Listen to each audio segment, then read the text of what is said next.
तो दया परमात्मा की। तो 8 सितंबर को चाहे आप सतगुरु प्रगट दिवस कह लीजिए, चाहे उसको कबीर प्रगट दिवस कह लीजिए, बात एक ही है। ये तो खाली सोच का फर्क है।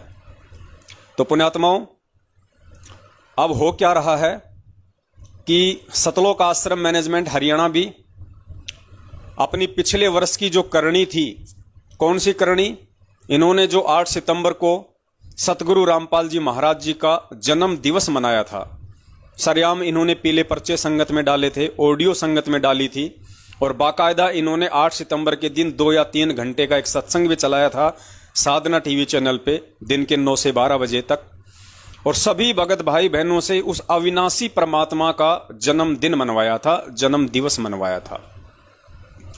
तो 1 साल होने को आ रहा है। बहुत सारी बातें हुई संगत में, सत्सेवकों से परमात्मा ने बहुत सारे सबूत और प्रमाण डलवाए, जिनसे यह साबित हो गया कि सतगुरु अविनाशी है, वो स्वयंभू है, वो प्रकट होता है। और सतगुरु का जन्म दिवस मनाने वाला अंत में कुत्ते की योनि में जाता है। ढेरों प्रमाण देखने के बाद इस 1 साल के दौरान अब इन लोगों को अंदर ही अंदर शर्म महसूस हो रही है। अब ये सोच रहे हैं कि यारो तुम तो ना घटके ना घर के रहे ना घाट के, अब क्या करें, क्योंकि यहां तो परमात्मा के सत्संगों से ही सत्सेवकों ने साबित कर दिया संगत में, सैकड़ों की संख्या में 2-2, 3-3 घंटे की वीडियो डाल डाल के कि भैया संत रामपाल जी महाराज जी खुद कबीर परमात्मा है, और 8 सितंबर को ये परमात्मा काल भगवान से आंख मिचोली खेलते हुए और आप और हम सभी पिछली पीढ़ी के शिक्षित जीवों से ज्ञान आधार से अपनी पहचान करवाने के लिए इस तरह से एक परिवार में आने की इन्होंने लीला की है। एक माता पिता अपने पास में रखने की इन्होंने एक लीला की है, एक दासी और बच्चे अपने पास में रखने की एक लीला की है। बाकी ये तो वही परमात्मा है जो 650 साल पहले कहा करता था कि मात पिता कछु ना मेरे घर दासी, और जुल्हे का सुत आण कहाया लोग करे मेरी हांसी। ये वही कबीर परमात्मा है। सिर्फ आंखों का धोखा है उन लोगों के लिए जो इस तत्व ज्ञान आधार से सतगुरु को पहचान नहीं रहे हैं। तो अब इनको शर्म आने लग गई, बेचारे शर्मिंदा हो गए, क्योंकि बहुत सारे लोगों ने देखा देखी में, जल्दबाजी में इनके कहने पे 8 सितंबर को सतगुरु का जन्मदिन तो मना लिया, लेकिन उसके बाद से उनकी आत्मा को चैन बिल्कुल भी नहीं, शांति बिल्कुल भी नहीं। हमेशा 1 साल से वो यही सोचते आ रहे हैं, हे परमात्मा दोबारा कब से 8 सितंबर आवे, और कब से हमने जो इन कुकर्मियों के बहकाव में आके उस अविनाशी परमात्मा का जन्मदिन मनाने की महागलती की थी, कब हम गुरुदेव से माफी मांग के पुनः 8 सितंबर को उनका प्रकट दिवस मना के अपनी उस भूल को सुधारें और परमात्मा हमें क्षमा करे। तो जाहिर सी बात है वो सभी आत्माएं अब 8 सितंबर को सतगुरु प्रकट दिवस ही मनाएंगी, या यूं कह लीजिए कि 8 सितंबर को कबीर प्रकट दिवस ही मनाएंगी, क्योंकि उनको तो इंतजार है इस दिन का। भले ही वो सामने आके स्पष्ट रूप से नहीं कह रही हैं किसी भी कारण से, लेकिन अंदर ही अंदर ये चिंता उनको घुन की तरह खाए जा रही थी। और अब मात्र 28-29 दिन बचे हुए हैं। उन आत्माओं को बड़ी खुशी है कि अब की बार तो कम से कम इस सतलोक आश्रम मैनेजमेंट हरियाणा वालों के बहकाव में आके हम ऐसा कुकर्म करने से बचेंगे। और जैसा कि सत्सेवकों ने यह प्रमाणित किया है, और ये शाश्वत सत्य भी है कि वो परमात्मा स्वयं ही सतलोक से चल के आता है, वो परमात्मा स्वयं ही एक भगत की भूमिका करता है, स्वयं ही परमात्मा सतगुरु की भूमिका करता है, तत्वदर्शी संत की भूमिका करता है, और अपने द्वारा रची गई सृष्टि को वो कबीर परमेश्वर स्वयं ही भिन्न भिन्न रूपों में आके यहाँ पे प्रचारित करता है, लोगों को समझाता है। क्योंकि वैसे भी परमात्मा सृष्टि रचना में कहते हैं कि समर्थ का काम उसी को साजे, और करे तो डूंडा बाजे। डूंडा यानी मूर्ख बाजे। समर्थ का काम कोई जीव नहीं कर सकता है, 21 ब्रह्मांड का स्वामी नहीं कर सकता। आप और हम जैसे 2 कौड़ी के जीवों की तो औकात क्या है। लेकिन इतनी सी राहत वो परमात्मा अपने बच्चों के अच्छे कर्म बनाने के लिए जरूर दे देता है, सेवा के रूप में, कि करे करावे साइया मन में लहर उठाव, दादू सिर दरजीव के आप बगल हो जाए। दादू जी ने कहा था कि वो परमात्मा अपने भगत के, अपने बच्चों के शुभ कर्म बनवाने के लिए और अपनी रजा से, अपनी तरफ से प्रेरणा करके उनसे कुछ ऐसे अच्छे और शुभ कर्म करवा देता है जिससे उन पुण्यात्माओं के अच्छे कर्म बनते हैं। तो पुण्यात्माओं, काफ़ी संख्या में भगत भाई बहन जुड़ रहे हैं दया परमेश्वर की। तो अब हम शुरू करते हैं आज का लाइव साध संगति का ये प्रोग्राम। और शुरुआत हमारी यहीं से है कि अब इनको शर्म आने लग गई है बहुत बुरी तरीके से। और अब की बार सतलोक आश्रम मैनेजमेंट हरियाणा की इस कमेटी ने अपने सभी स्टेट कोऑर्डिनेटर और अन्य जितने भी महापुरुष हैं, जो पहुंची हुई हस्तियां हैं, उन सभी ने मिलकर एक मीटिंग की है। और उस मीटिंग में इन्होंने ये निर्णय लिया है कि भैया ये जो जन्म दिवस वाला जो नाम है इसको हटाओ। अगर ये जन्म दिवस या जन्मदिन वाला नाम नहीं हटाया तो आने वाले समय में जो पीढ़ियां हैं वो धिक्कारेंगी हमें।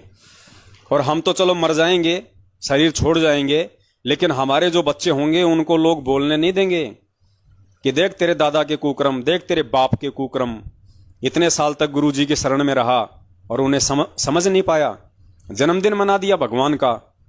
तो अब इनको शर्म आने लग गई है। और अब की बार ये 8 सितंबर को जो पोस्टर बनाएंगे, संगत में जो प्रचारित करेंगे, वीडियो बनाएंगे, पंपलेट बनाएंगे, तो इन्होंने डिसीजन लिया है कि भैया अगर बची खुची अगर इज्जत रखनी है तो अब की बार जन्मदिन या जन्म दिवस की जगह सतगुरु अवतरण दिवस रखो। प्रकट दिवस तो हम नहीं मनाएंगे क्योंकि हम काल के एजेंट हैं, हम उनको प्रकट हुआ तो नहीं मानेंगे, लेकिन हम उनका अवतरण दिवस मनाएंगे। अवतरण दिवस तो पुण्यात्माओं थोड़ा सा हम इस अवतरण दिवस पे भी इनकी धोती सी धोएंगे ताकि अगली बार ये अवतरण दिवस को भी छोड़ के प्रकट दिवस पे ही आ जाएं। तो पुण्यात्माओं, अब मेरा इन तमाम सतलोक आश्रम मैनेजमेंट हरियाणा वालों से एक छोटा सा सवाल है और मैं उम्मीद करूंगा कि इनका कोई भी जो गणमान्य महापुरुष है वो इस लाइव साध संगति के वीडियो के बाद जरूर मेरे इस सवाल का जवाब देगा जो मैं सार्वजनिक तौर पे इनसे पूछ रहा हूं। पिछली बार भी इन्होंने थोड़े बहुत पोस्टर बनाए थे जिनमें लिखा था इन्होंने अवतरण दिवस, अवतरण दिवस। अब पुण्यात्माओं, अवतरण दिवस क्या होता है? अवतरण दिवस कह लीजिए या फिर अवतार कह लीजिए, बात एक ही है। तो गुरुजी ने हमें जो अवतार की जो परिभाषा बताई है वो परिभाषा ये बताई कि ऊपर के लोकों से जो आत्माएं आती हैं उनको कहते हैं अवतार। ऊपर के लोकों से, जैसे विष्णु लोक से श्री राम जी आए त्रेता युग में, तो हम सबको पता है कि श्री राम जी को श्री विष्णु जी का अवतार कहा जाता है। त्रेता युग में उनका अवतरण हुआ था, यानी वो अवतार रूप में आए थे। द्वापर युग में श्री कृष्ण जी उसी विष्णु भगवान के अवतार थे। तो सबको पता है कि श्री कृष्ण जी विष्णु भगवान के अवतार थे, उनको अवतरण कह लीजिए कि वो ऊपर के लोकों से नीचे के लोक में आए। अब मेरा इनसे सवाल यह है कि गुरुदेव ने हमें जो अवतार या अवतरण की जो परिभाषा बताई है उसके अकॉर्डिंग यदि कबीर परमात्मा का कोई अवतार इस धरती पे आएगा, अगर तुम सतलोक आश्रम मैनेजमेंट हरियाणा वाले ये मानते हो, क्योंकि ये तो तुम्हारे पोस्टर साबित करते हैं कि तुमने लिखा है पिछली बार भी कि संत रामपाल जी महाराज जी का अवतरण दिवस 8 सितंबर 1951। तो जिस प्रकार से विष्णु भगवान का कोई भी जो अवतार आता है इस पृथ्वी पे, उसके द्वारा दिया हुआ ज्ञान प्रचार करने के लिए या जो भी उनकी लीला होती है पूर्व निर्धारित, वो कंप्लीट करने के लिए, तो विष्णु भगवान का जो भी अवतार इस पृथ्वी पे आता है वो विष्णु लोक से आता है। और शंकर भगवान का यदि कोई अवतार इस पृथ्वी पे आएगा तो वो शंकर जी के लोक से आएगा। जैसे गुरुजी ने बताया कि मोहम्मद जी थे, मुस्लिम धर्म के जो प्रवर्तक थे, मोहम्मद, हजरत मोहम्मद, वो शंकर भगवान के गण थे, वो शंकर जी के लोक से आए थे। तो मोहम्मद जी का जो अवतरण है वो कहां से हुआ था? शंकर जी के लोक से। ऐसे यदि कोई ब्रह्मा जी का अवतार होगा तो वो ब्रह्मलोक से आएगा। इसी प्रकार यदि कोई कबीर परमात्मा का अवतार होगा तो कबीर परमात्मा का अवतार जाहिर सी बात है सतलोक से आएगा, क्योंकि कबीर परमात्मा सतलोक में रहते हैं, वो उनका निज लोक है।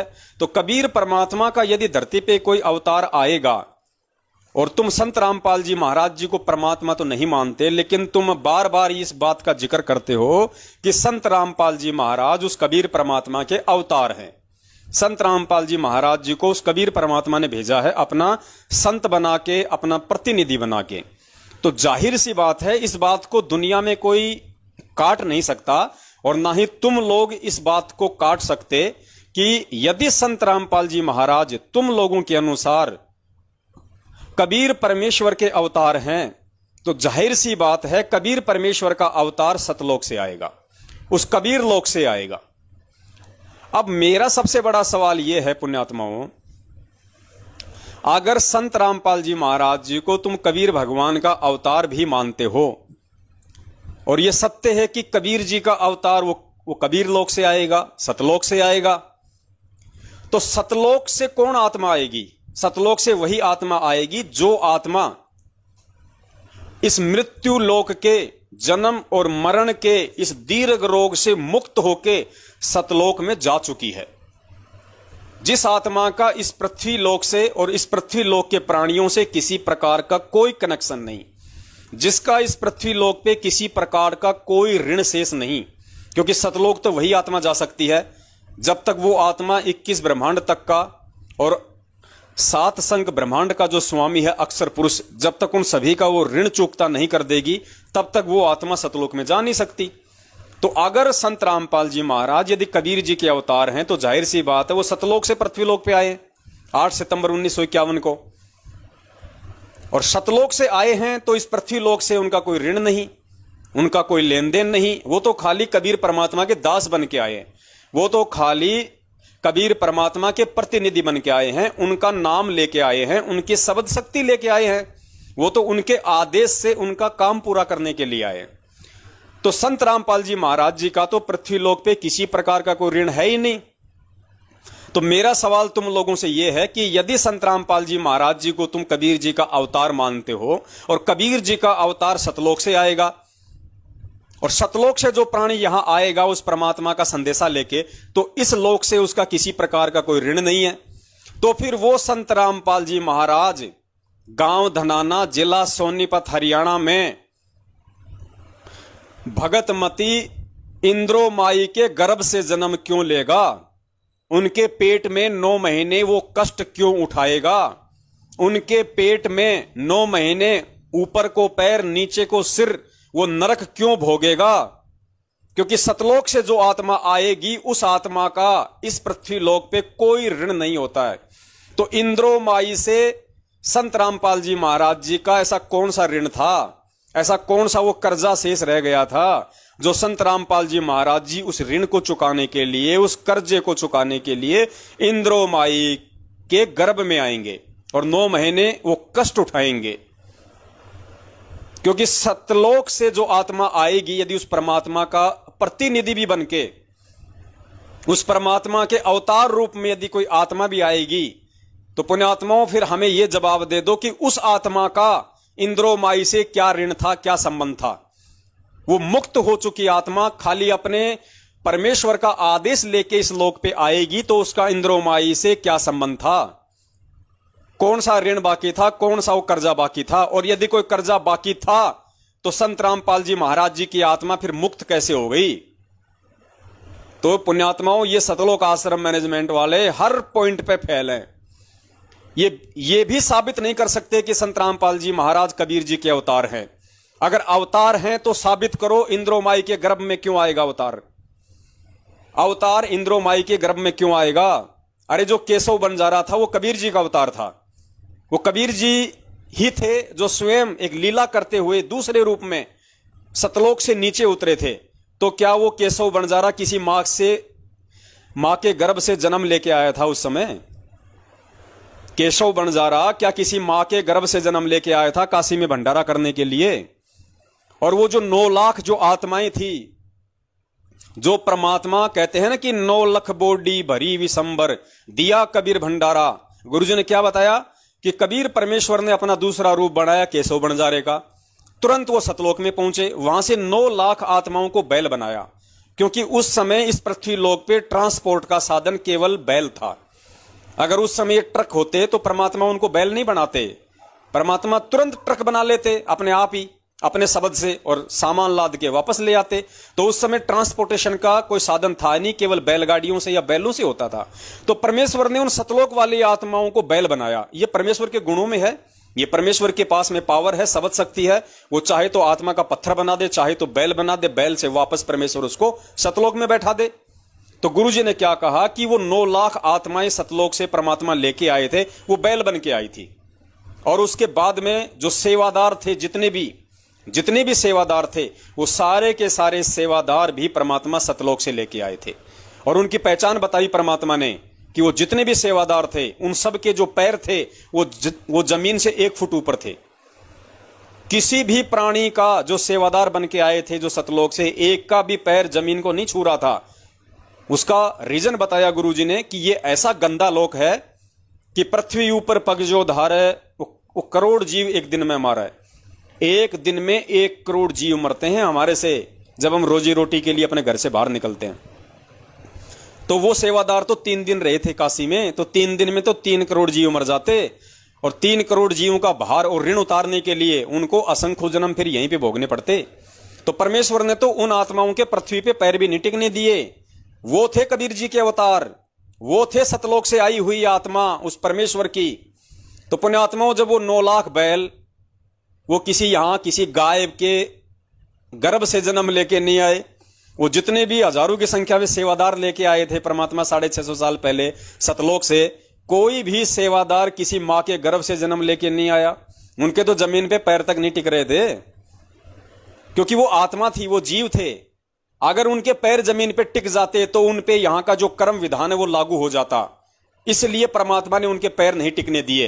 लेकिन केशव बंजारे के रूप में परमात्मा ने जमीन पे पैर टेके हुए थे। खुद वो कबीर परमात्मा 120 साल तक रहा, उसने जमीन पे पैर टेके हुए थे, क्योंकि ये इस पृथ्वी लोक के जो ये विधान है, जो ये कर्म है, ये उस परमेश्वर पे लागू नहीं है, बाकी हर जीव पे लागू है, हर आत्मा पे लागू है। तो सतलोक से तो वो आत्मा आई थी उस परमात्मा की। तुम कहते हो कि संत रामपाल जी महाराज जी कबीर जी के अवतार हैं। अरे कबीर जी के अवतार भी, यानी वो आत्माएं भी काशी में आई थी 650 साल पहले, जिनके परमात्मा ने पृथ्वी पे पैर नहीं टिकने दिए। क्यों नहीं टिकने दिए? क्योंकि उन पे वो कर्म लागू हो जाता, क्योंकि वो जीव थे, वो आत्माएं थी। लेकिन परमेश्वर ने केशव बंजारे के रूप में जमीन पे पैर टेके, और खुद वो कबीर परमात्मा तो टिकाया था। तो भाई, यदि संत रामपाल जी महाराज जी कोई आत्मा होती उस कबीर परमात्मा की भेजी हुई, तो अब आप समझ सकते हो कि आत्मा इस पृथ्वी लोक पे उस परमात्मा का काम नहीं कर सकती। आत्मा तो खुद यहां पे ऋण संबंधों में बन जाएगी, काल भगवान उसको जकड़ लेगा। तो इसलिए यदि तुम अपने इज्जत बचाव के लिए, अगर तुम अब की बार 8 सितंबर को ये अवतरण दिवस का भी बहाना गढ़ोगे कि संत रामपाल जी महाराज तो कबीर जी के अवतार हैं, उनका अवतरण दिवस मनाएंगे, तो यहां भी तुम फेल हो जाओगे भाई।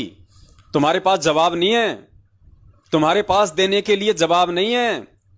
तुमसे बच्चा सवाल करेगा कि रे नालायको, तुमने इतने दिनों से क्या आध्यात्मिक ज्ञान समझा? अगर कबीर जी के अवतार संत रामपाल जी महाराज हैं, तो अवतार तो सतलोक से आएगा कबीर जी का। कबीर जी का अवतार कोई विष्णु लोक से तो आएगा नहीं, कबीर जी का अवतार है तो सतलोक से आएगा। अब सतलोक से आएगा तो इंद्रोमाई के गर्भ से क्यों आएगा? मुझे यह बता दो, इंद्रोमाई से उसका कौन सा ऋण शेष रह गया था? और शेष रह गया था तो वो आत्मा सतलोक कैसे गई और सतलोक पहुंच गई और परमेश्वर के आदेश से आई है, तो उसका इंद्रोमाई से क्या ऋण है? तुम गोल गोल घूमते रहोगे, तुम्हारे को 7 जन्मों में इस सवाल का जवाब नहीं मिलेगा।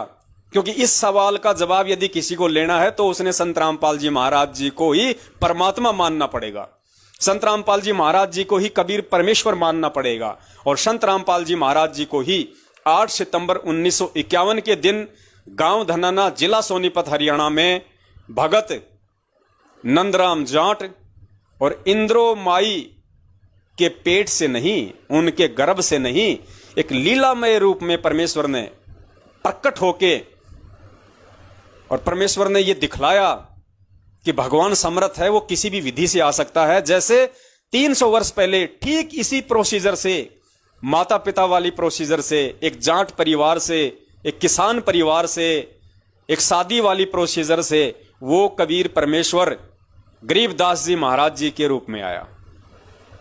और पुण्यात्माओं, ये गरीबदास जी महाराज जी के रूप में जो परमात्मा आए थे, ये सिर्फ और सिर्फ आज आप और हमें ये दृढ़ता देने के लिए, आप और हमें ये विश्वास दिलाने के लिए कि परमात्मा जब चाहे जिस रूप में, जिस लीलामय तरीके से प्रकट हो सकता है।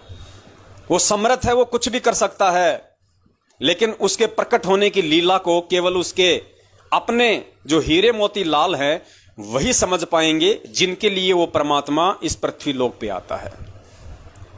तो पुण्यात्माओं, अब की बार जो ये नया नाटक शुरू करेंगे अवतरण दिवस वाला, तो आप लोग सवाल पे सवाल करना इनके कोऑर्डिनेटरों से, नामदान संचालकों से और स्वयं इन लोगों से कि भैया साबित करो कि संत रामपाल जी महाराज कबीर जी के अवतार हैं। पहली बात तो ये कि उस कबीर जी ने आज से पहले कौन सा अवतार भेजा, उसका नाम बता दो। अगर कभी भी परमात्मा ने अपना कोई अवतार भेजा हो तो आज से पहले, अगर नहीं भेजा है तो आज क्यों भेजेंगे परमात्मा? और आज अगर संत रामपाल जी महाराज जी को भेजा है तो भाई वो मां के गर्भ में क्यों आएगा? और मां के गर्भ में आया है तो वो तो जेर में लिपटा हुआ है, वो तो गंदगी में लिपट के आया हुआ है।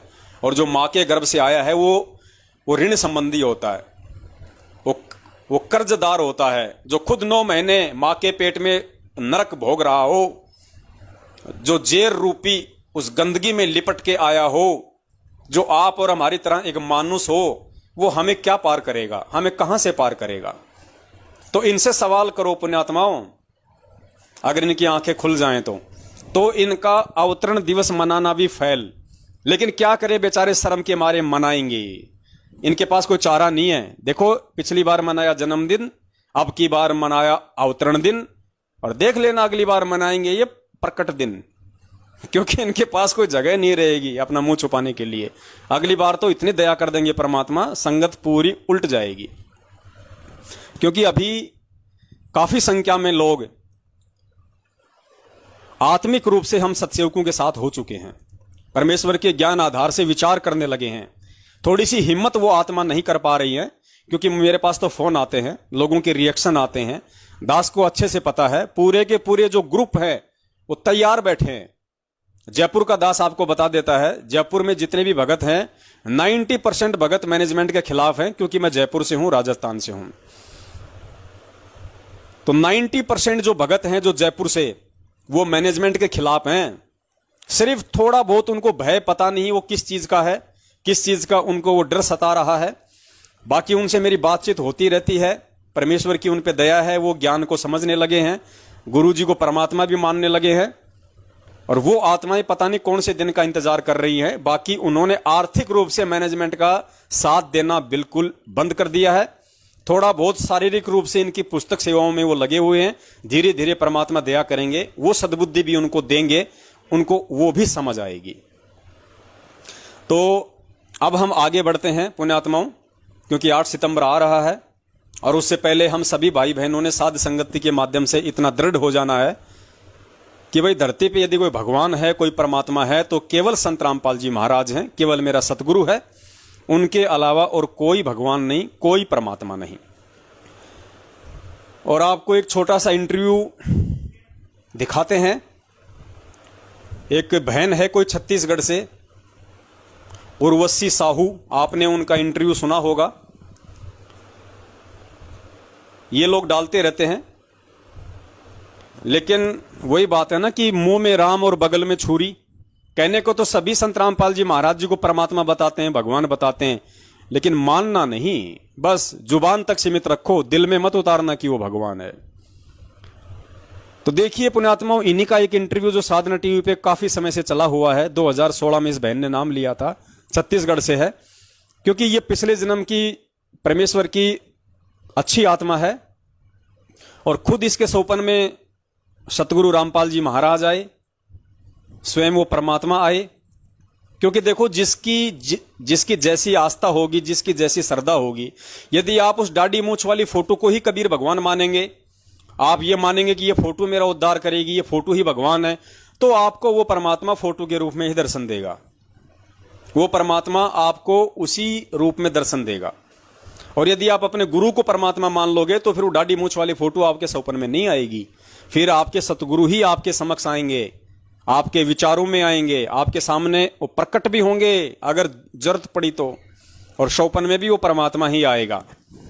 तो आप सभी भाई बहनों की दृढ़ता के लिए सिर्फ ये इंटरव्यूज बहन का मैं आपको सुनाने जा रहा हूं ताकि हमें ये विश्वास हो कि मैनेजमेंट वाले या कोई भी व्यक्ति जो जुड़ा हुआ है उनसे, वो कहता तो उन्हें परमात्मा है, पूर्ण ब्रह्म परमेश्वर है, लेकिन मानता नहीं है। ये सत्सेवकों पे परमेश्वर की मेहर हुई है, जो उनकी करनी और कथनी में कोई अंतर नहीं है।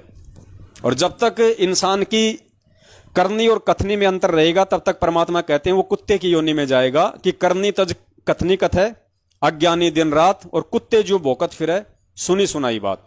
तो सुनिए इस बहन का इंटरव्यू। जी सच साहेब। क्या नाम है जी आपका? उर्वशी साहू। कहाँ से आए जी आप? ग्राम चीचा, तहसील पाटन, जिला दुर्ग, छत्तीसगढ़ से। क्या आप संत रामपाल जी महाराज जी के अनुयायी है? हाँ, सदगुरु रामपाल जी महाराज जी से नाम दीक्षा मैंने 24 अक्टूबर 2016 को लिया। संत रामपाल जी महाराज जी से नाम दीक्षा लेने से पहले आप क्या भक्ति साधना करते थे? सदगुरु रामपाल जी महाराज जी की शरण में आने से पहले मैं कृष्ण को बहुत इष्ट के रूप में मानती थी, उसकी भक्ति करती थी और शनिवार का व्रत भी करती थी। मैंने 3 साल तक 93 शनिवार तक व्रत किया था। हमारे जीवन में इतना दुख आया कि परमात्मा की तलाश करते करते बहुत थक गए। और जैसे कि मैं बचपन से ही 7 साल की उम्र से ही मेरे घर के लोगों को बोलना स्टार्ट कर दी थी कि पूर्ण परमात्मा इस पृथ्वी पर आने वाले हैं और मेरे को अपने मिशन को सहयोग देने के लिए भेजे हुए हैं। वो समाज में व्याप्त बुराइयों को जड़ समेत मिटाएंगे, जैसे कि दहेज प्रथा, नशाखोरी, रिश्वत, ये सब जो है ना, उस सब को हटाएंगे और सतयुग जैसा समय स्थापित करने वाले हैं। और ये बहन कह रही है कि नाम दीक्षा लेने से 5-7 साल पहले ही मैं अपने परिवार वालों को ये बात कहा करती थी कि पूर्ण परमेश्वर धरती पे आने वाले हैं। पूर्ण परमेश्वर कौन? कबीर साहिब धरती पे आने वाले हैं और वो सतयुग जैसा समय लेके आएंगे।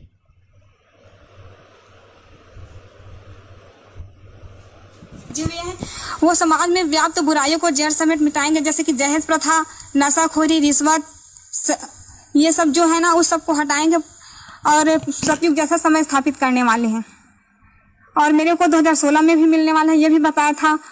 क्या आपको समय की जानकारी थी? आपको जो महापुरुष जिसके बारे में आप बचपन से अपने परिवार वालों को बताते रहे हैं, वो आपको कब मिलेंगे? क्या आपको कोई जानकारी थी?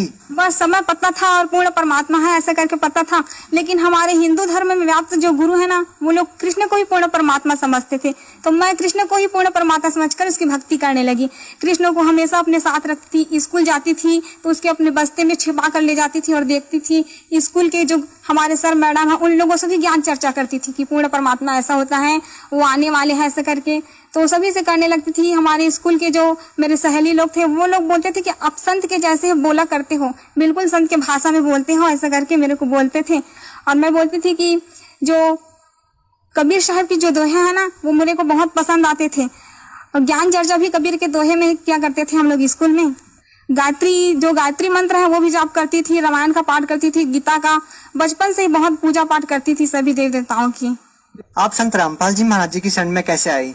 वो क्या है, संत रामपाल जी महाराज जी की शरण में सबसे पहले जब मेरा कॉलेज में एडमिशन नहीं हो रहा था तो मैं बहुत दुखी थी। उसके बाद कॉलेज से आई और वो साल मेरे से कम परसेंट वाले को दिए थे फॉर्म, लेकिन मेरे को नहीं दे रहे थे। तभी मैंने सोचा कि ये पूर्ण परमात्मा हो ही नहीं सकते कृष्ण। अगर पूर्ण परमात्मा होते तो मेरे साथ ये नहीं होता। बहुत हमारे जीवन में बहुत दुख आया, बहुत रोए हम लोग बहुत। जैसे कि मैं कोई अगर मार्ग में चलती थी तो दूसरे जो चले हैं तो उसी मार्ग में कुछ नहीं रहता था, और अगर मैं चली जाती थी उसी मार्ग में तो बहुत काटा सा था। तो मैं जस्ट आई कॉलेज से, उसके बाद दोपहर को सो गई, थोड़ा सा नींद आया। उसके बाद सदगुरु रामपाल जी महाराज जी मेरे सपने में आए। अब आगे थोड़ा ध्यान से सुनना पुण्यात्माओं, क्योंकि ये पिछले जन्मों की अच्छी आत्मा है परमात्मा की, और परमेश्वर तो अपनी आत्मा के सदा साथ ही रहते हैं। जैसे नाम दीक्षा लिए बिना वो परमात्मा मीराबाई जी के साथ थे, धन्ना जी के साथ में थे, परमात्मा द्रौपदी के साथ में थे, प्रहलाद भगत के साथ में थे। तो आज तो परमात्मा की धरती पे अनगणित विशेष आत्माएं आई हुई हैं। तो आज तो परमेश्वर लाखों चमत्कार करेगा अपनी आत्माओं को दृढ़ता प्रदान करने के लिए, उनको भक्ति मार्ग पे लगाए रखने के लिए। तो अब ये बहन जिक्र कर रही है जिसने 2016 में नाम दीक्षा ली थी। अब ये आगे जिक्र कर रही है कि सतगुरु रामपाल जी महाराज मेरे सौपन में आए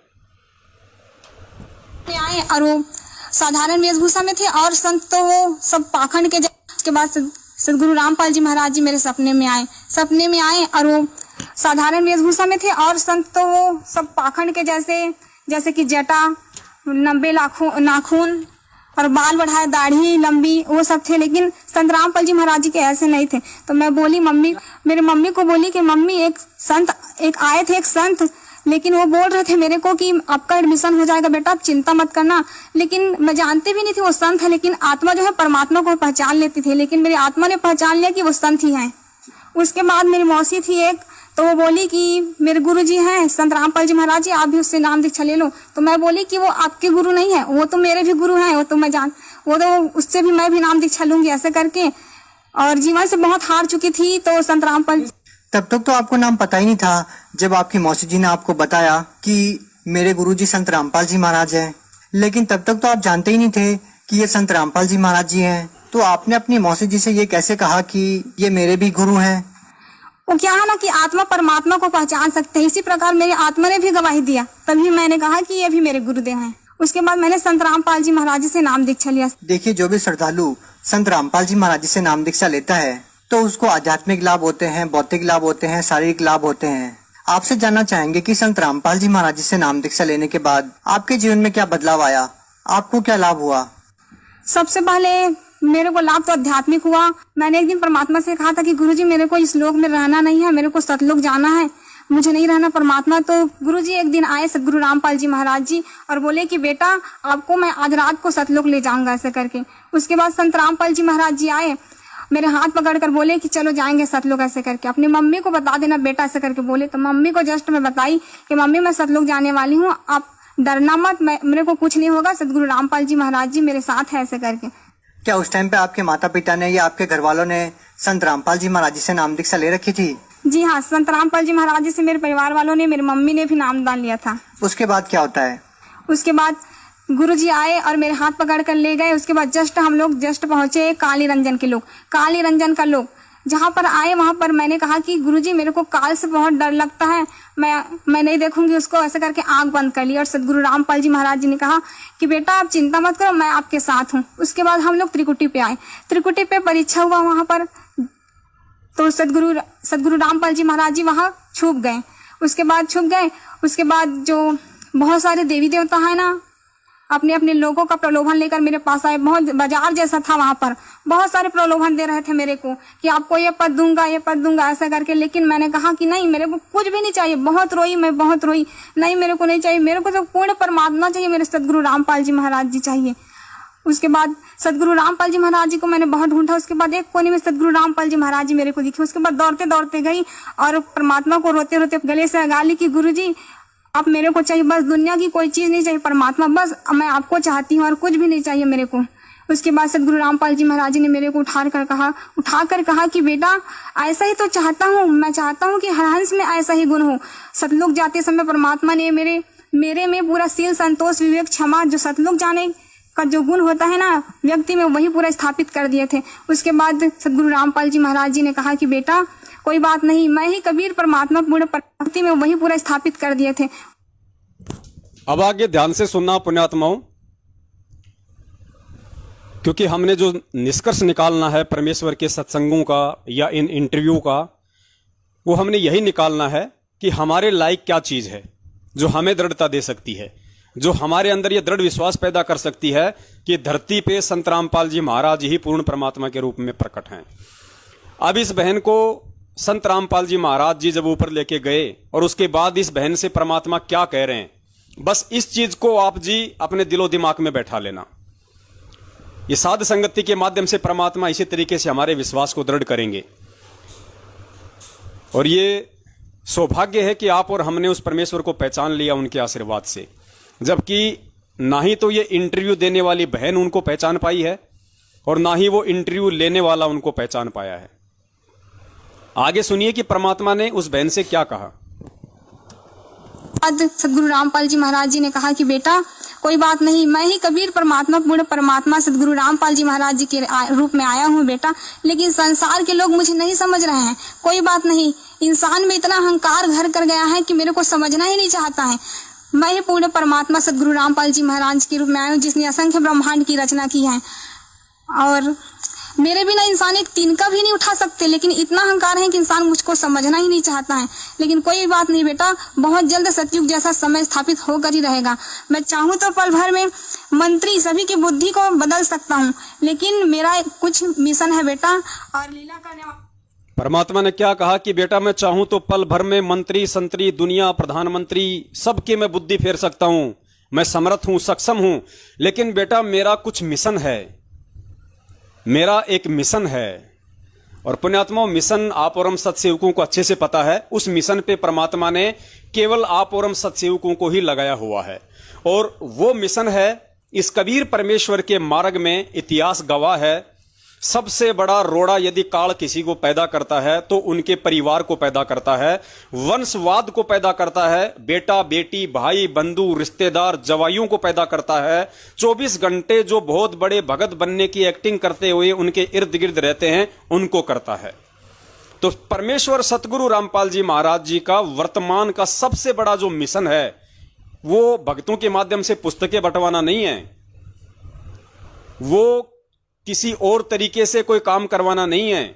उनका सबसे बड़ा मिशन है कि मेरी संगत मेरे ज्ञान को आधार बना के और इन काल प्रेरित मेरे परिवार वालों का, मेरे रिश्तेदारों का कुकर्म देख के और इनसे अति शीघ्र पल्ला झाड़ ले। जितना जल्दी हो सके उतना जल्दी अपना पल्ला इन काल एजेंटों से झाड़ ले और साध संगति से जुड़ जाए, मेरे से जुड़ जाए। परमेश्वर का सबसे बड़ा जो मिशन है केवल यही है, क्योंकि इन लोगों से पीछा छुड़वाए बिना आप परमेश्वर को नहीं पहचान सकते, आप भक्ति मार्ग पे दृढ़ नहीं हो सकते। आप अंदर से खाली खोके रहोगे, आप खोखले रहोगे, अंदर से आपके अंदर भय रहेगा, आपके अंदर एक डर रहेगा। आप कभी भी गुरु को परमात्मा नहीं मान सकते। अगर आपने मान भी लिया तो आप इनके डर से, इनके भय से आप उनका प्रकट दिवस नहीं मना सकते। ज्ञान आधार से आप इनसे सवाल नहीं कर सकते, आपके अंदर भय रहेगा। आप इनके किसी भी उल्टे सीधे आदेश को मानने से मना नहीं कर सकते जब तक आप इन काल प्रेरित लोगों की संगति में रहोगे। सबसे बड़ा जो मिशन है परमात्मा का, और जेल जाने का मुख्य कारण भी यदि परमेश्वर का है तो सबसे बड़ा कारण एक ही है। बाकी तो परमेश्वर एक तीर से अनेकों शिकार करते। जेल जाने के पीछे उनके बहुत सारे उनके रीजन हैं, मकसद हैं, लेकिन सबसे बड़ा जो रीजन है वो है उनकी जो संगत है, उनके जो भगत हैं अभी तक जितने भी उनसे जुड़ चुके हैं 15-20 लाख, उन सब की ज्ञान आधार से आंखें खोलना और उनके अंतःकरण में इस बात को जमाना कि अगर सतलोक जाना है, अगर मुझ सतगुरु की प्राप्ति करनी है तो तुमने ज्ञान को आधार बनाना पड़ेगा और तुमने ज्ञान आधार से मुझे कबीर परमेश्वर के रूप में देखना पड़ेगा। और हमने उनको ज्ञान आधार से परमात्मा माना या नहीं माना, हमने उनको सतगुरु रूप में आए हुए परमात्मा के रूप में माना या नहीं माना, स्वीकार किया या नहीं किया, उसका सबसे बड़ा जो प्रमाण होगा वो होगा सतगुरु का प्रकट दिवस मनाना। यानी जो आत्मा इस ज्ञान को आधार बना के बिना किसी डर और दबाव से, हर तरीके से, हर बंधनों से स्वतंत्र होके जब 8 सितंबर को अपने पूज्य गुरुदेव का प्रकट दिवस मनाएगी तो ये स्वतः साबित हो जाएगा, ये सिद्ध हो जाएगा कि उस आत्मा ने संत रामपाल जी महाराज जी को पूर्ण ब्रह्म परमेश्वर मान लिया है। देखो, ये 8 सितंबर को प्रकट दिवस मनाने से, खाली प्रकट दिवस ही मनाने से हम कोई पार नहीं हो जाएंगे। ये प्रकट दिवस मनाना तो एक बहाना है उस परमेश्वर के लिए। असल में वो परमेश्वर इसकी आड़ में ये देखना चाहता है कि कितनी आत्माएं मुझे पहचान पाई हैं, क्योंकि प्रकट दिवस मनाने की हिम्मत वही आत्मा करेगी जो आत्मा गुरु को परमात्मा मान चुकी होगी। ये पहचान है। इस कलयुग की पिछली पीढ़ी में गुरु को परमात्मा आपने माना या नहीं माना है, या 650 साल पहले की तरह खाली मुंह में राम और बगल में छुरी वाला काम था कि गुरुजी हम तो आपको परमात्मा ही मानते हैं, हम तो आपको भगवान ही मानते हैं। और मालिक को पता था कि तुम मुझे परमात्मा मानते हो या भगवान मानते हो, और उसकी परमात्मा ने एक छोटी सी परख की थी। हमारी स्थिति से परमात्मा ने हमको ही रूबरू करवा दिया। एक ऐसी लीला की छोटी सी हाथी पे बैठने की, हम सब की हेकड़ी निकल गई। उनको कितनों ने परमात्मा माना आज हमें मालूम पड़ गया, 64 के 64 लाख फेल हो गए। तो वो स्थिति आज है, वही स्थिति आज है। परमेश्वर को तो मालूम है कि लाखों की संगत में से कितनी आत्माएं मुझे परमात्मा के रूप में देख चुकी हैं, जान चुकी हैं, पहचान चुकी हैं। और कितनी आत्माएं हैं जो केवल मुझे एक संत मानती हैं, केवल मुझे अपना गुरु मानती हैं, इससे ज्यादा नहीं मानती हैं, लेकिन दिखावा करती हैं बंदी छोड़ के जयकारे लगाने की, सतगुरु कहने की, बंदी छोड़ सतगुरु रामपाल जी महाराज की जय। और बंदी छोड़ की परिभाषा का उनको मालूम नहीं है कि बंदी छोड़ की डेफिनेशन क्या होती है। तो परमेश्वर ने हमारी स्थिति हमारे सामने रखनी चाहिए, उसके लिए परमेश्वर ने यह लीला की और यह साध संगति का प्रोग्राम चलवाया। और परमेश्वर ने यह कहलवाया कि भैया 8 सितंबर को सतगुरु रामपाल जी महाराज जी धरती पे प्रकट हैं, और जो उनका प्रकट दिवस नहीं मनाएगा वो सतलोक जाने का अधिकारी नहीं है। क्योंकि सतगुरु प्रकट दिवस मनाना इस बात का साक्ष्य है कि आपने अपने सतगुरु को पहचान लिया, आपने अपने सतगुरु को मानुष नहीं बल्कि परमात्मा मान लिया। उसके बाद मैं बहुत जल्द सतयुग जैसा समय स्थापित करूंगा। उसके बाद गुरुजी ना मेरे को सतयुग जैसा समय है उसमें ले गए। तो मैं बोली कि गुरुजी ऐसा ऐसा होगा बेटा, देखो ऐसा करके पूरा भविष्य में ले गए। तो मैं गुरुजी से बोली कि गुरुजी हम लोग जाएंगे वहीं पर, चलो ना रहेंगे ऐसे करके। तो सतगुरु रामपाल जी महाराज जी ने कहा कि बेटा हाँ बहुत जल्द रहने वाले ना, आप चिंता ना करो। तो इंटरव्यू आपने सुना उर्वशी बहन का, छत्तीसगढ़ से हैं। परमेश्वर की दया है इनके ऊपर, लेकिन अब तो ये जाने कि ये सतगुरु को परमात्मा मान पाई है या नहीं मान पाई है। कहने को तो सभी लोग ऐसी बड़ी बड़ी बातें करते हैं। और पुण्यात्माओं सबसे बड़ी बात देखो, जो इंटरव्यू ले रहा है उसका नाम है सिद्धार्थ दास। और ये जो सिद्धार्थ दास है जो आजकल इंटरव्यू लेता है भक्तों के, आपने जो आवाज सुनी है, ये मुकदमा नंबर 428 में भगोड़ा घोषित है। ये भगोड़ा घोषित है, ये अपना टाइम पास कर रहा है।